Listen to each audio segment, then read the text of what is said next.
Сакате ли да бидете здрави и убави? Одговорот сигурно е да. Во Библијата постои еден прекрасен рецепт кој ни обезбедува духовно здравје и убавина, а тоа е рецептот на блаженствата. Една од најчесто повторуваните фрази на денешнината е да се биде здрав. Насекаде слушаме за тоа како да постигнеме добро физичко здравје, да имаме избалансирана исхрана, редовно да вежбаме, доволно да спиеме. Исто така рекламите ни прикажуваат луѓе со здрав изглед и ние се стремиме да бидеме како нив. Често размислуваме за здравјето во физичка смисла, меѓутоа забораваме или ја занемаруваме нашата духовна состојба. Иако сме насочени само на физичкиот изглед, нашите напори се безвредни. Нам ни е потребно да го негуваме и нашиот духовен живот.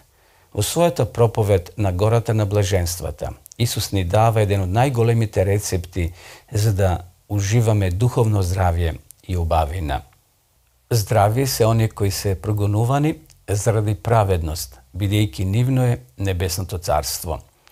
За да останеме духовно здрави, ние мора да ги прифатиме последиците на живењето во еден скршен свет. Исус се уште ни ветува дека кога сме протерани, кога не измачува некој проблем, тој е тука да не благослови и да ни даде сила да останеме во Неговото царство. Прогонствата што ни се случуваат во нашиот живот, сушност тие представуваат проблеми и притисоци за нас.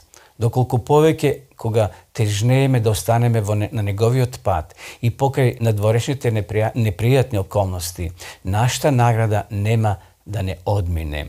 Исус не потикнува, почитувани, сите нас како следбеници на надеж дека ова зло на ова земја ќе помине, дека еден ден ќе имаме предност да бидеме со нашиот учител, со нашиот спасител, со нашиот Исус. Понижувањата еден ден ќе поминат.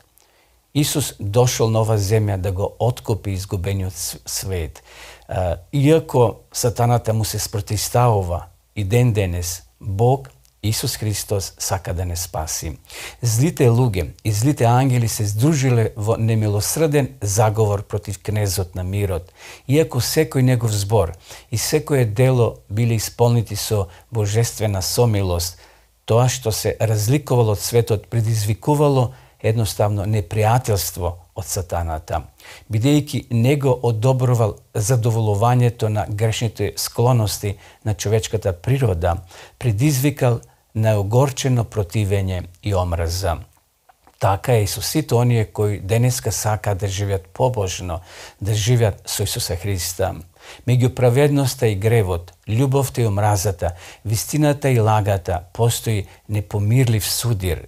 Кога некој во својот живот ја одразува Христовата љубов и убавината на светоста, тој ги отргнува поданиците од царството на сатаната и кнезот на злото станува да му се спротивставува. Прогонството и понижувањето ги очекува сите оние во кој престојува Христовиот дух.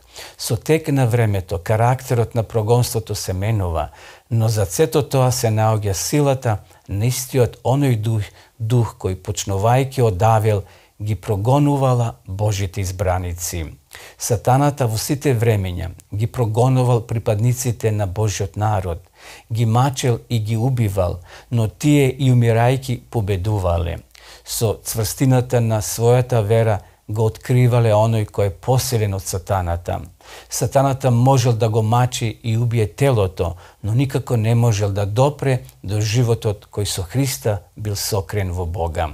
Може да ги фрли во затвор, но не можел да го врзе духот. Сепак тие гледале кон славата што ќе настапи по темнината и говорел: зашто мислам дека страдањата на сегашното време не се ништо спрема славата која треба да се открие кон нас.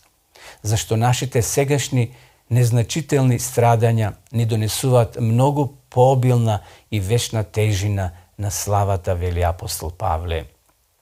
Преку искушенијата и прогонствата се открива силата и славата на Божиот карактер кај неговите избраници. Верните во Божјата црква, омразени и прогоните од светот, се воспитуваат и се дисциплинираат во Христовата школа.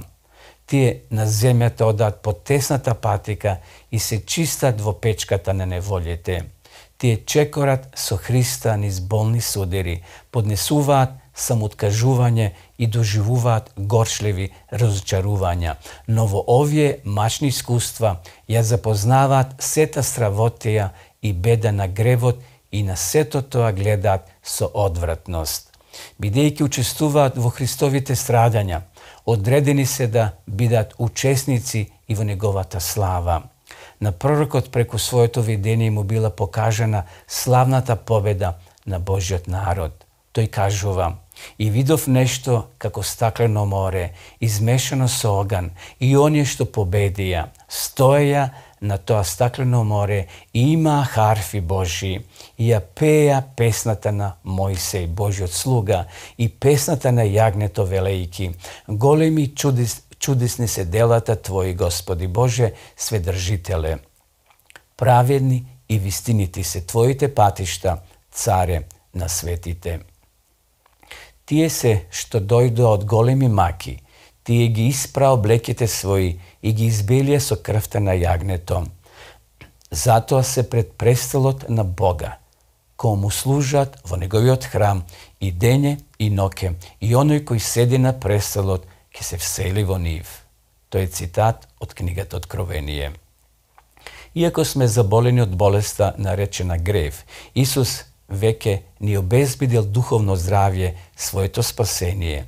И додека тој не дојде, ние можеме да уживаме изобилно духовно здравје и да имаме невидена убавина кои ги прифаќаме секако неговите рецепти за здрав духовен живот, дадени во блаженствата.